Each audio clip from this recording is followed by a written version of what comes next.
7 بجے صبح اٹھ کے کام پہ پہنچ جاتا شہباز شریف. اب وہ 7 بجے اٹھ کے کام پہ پہنچنے سے اگر ملک ٹھیک ہو جاتا تو بسم اللہ 7 بجے اٹھ جاتا. میرا مالی 6 بجے اٹھتا, صبح شروع ہو جاتا کام کرنے. Too many thoughts on my mind, I can't sleep at night, so I just keep writing. I don't need no help, I don't need opinions, so don't waste my time then. Once more! Once more! Once more! میں کہا کہ جی مہنگائی میں لوگ تباہ ہو گئے, مہنگائی اتنی ہو گئی. ہم ان کو کہتے بھی رہے کہ کرونا کے بعد سپر سائیکل آ گیا, دنیا میں قیمتیں بڑھ گئی ہیں, عالمی مہنگائی ہے. ہمیں کہے جی آپ نے 4 روپے پٹرول کی قیمت بڑھا دی, وہ شور مچ جائے.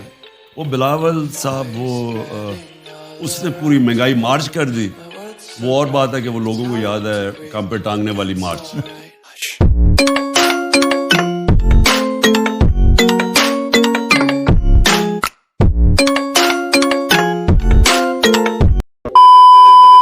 میری ہمیشہ یہ سوچ ہے کہ ایک ملک جب اٹھتا ہے خودداری سے اٹھتا ہے, قومی غیرت سے وہ ملک اٹھتا ہے.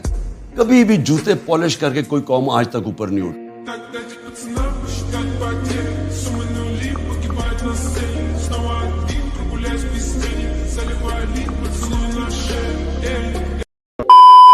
تو میں اینڈ میں یہ بات کہتا ہوں, میرے دل میں یہ بات ہے کہ آپ کمپرومائز کرتے رہیں ایک لمٹ تک.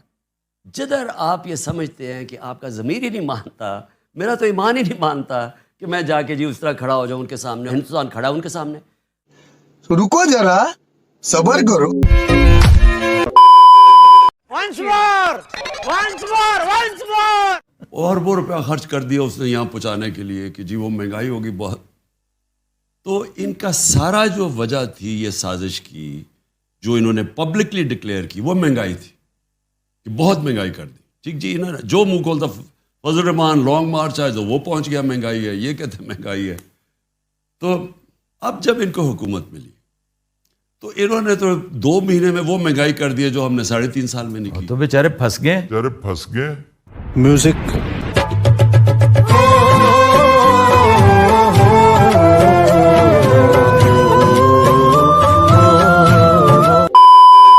Once more! Once more! Once more! کیونکہ شہباز شریف کی جو ساری ڈیولپمنٹ ہوئی ہے نا, وہ صرف اشتہاروں میں ہوتی ہے. اشتہار اٹھاتے تھے تو ادھر ایک طرف نواز کی تصویر, ایک طرف شہباز کی. 50 ارب روپے کے اشتہار دے دیے. ارے باپ رے, یہ تو دھوتی کھول رہا ہے. میں ایک زمانے میں کرائم رپورٹر بھی ہوتا تھا. میں ان چیزوں کو بہت غور سے دیکھا کرتا تھا کہ آپ ویسٹ بھی نہیں پہنتے, ہمیشہ نہیں پہنتے, کبھی کبھی پہنتے ہیں, نظر آ رہی ہوتی ہے. ہونا یہ چاہیے کہ آپ کی نظر ہی نہ آئے. نمبر 2, آپ موٹاپا نظر آ رہا ہوگا آپ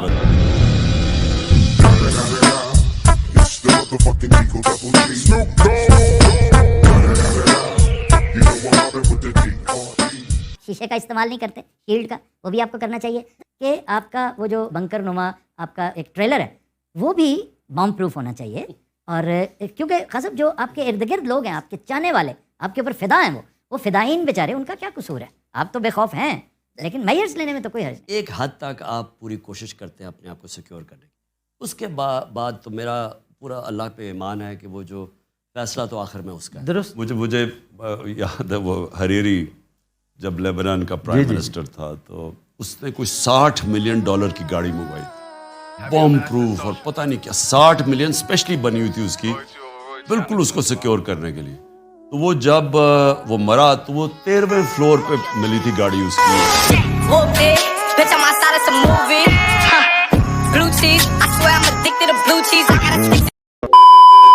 Once more! Once more! Once more! وہ کہتے ہیں کہ آپ کے اندر وائٹامن آئی بہت ہے. اچھا, تو اس کی کیا وجہ ہے؟ اس کا مطلب کیا ہے؟ اس کا مطلب کیا تکبر ہے؟ جی, کیا آپ مطلب ہے کہ اپنے آپ کو ہمیشہ, جیسے پہلے کہا جاتا تھا کہ جس میں اب میں واضح تبدیلی دیکھ رہا ہوں, میں خود کہا کرتا تھا کہ خان صاحب میں وہ جو ایک ڈیوائن رائٹ والی بات ہے نا, کہ وہ کہتے ہیں نہیں جناب, میں اگر بہت اعلیٰ کرکٹر ہوں یہ میرا ڈیوائن رائٹ تھا, میں اگر شہزادہ ہوں کرکٹ کا یہ میرا ڈیوائن رائٹ تھا, میں اگر سب سے زیادہ پاپولر پالیٹیشین اور پرائم منسٹر ہوں یہ میرا ڈیوائن رائٹ ہے. تو اس لیے آپ کے بارے میں لوگ کہتے ہیں کہ آپ آئی ایم دا ون, تو وہ زیادہ لوگ تیرے کو بتاتے تھے. آفتاب میں آپ کو بتاؤں, یہ آئے کس میں آتا ہے؟ یہ ایکچولی ڈیوائن رائٹ والوں پہ آتا ہے کہ جو سمجھتے ہیں کہ میں جی کیونکہ میں نواز شریف کی بیٹی ہوں تو میرا ڈیوائن رائٹ ہے اور میں اپنے آپ کو سمجھتی ہوں کہ مجھے کسی کی ضرورت ہے مجھے پوچھنے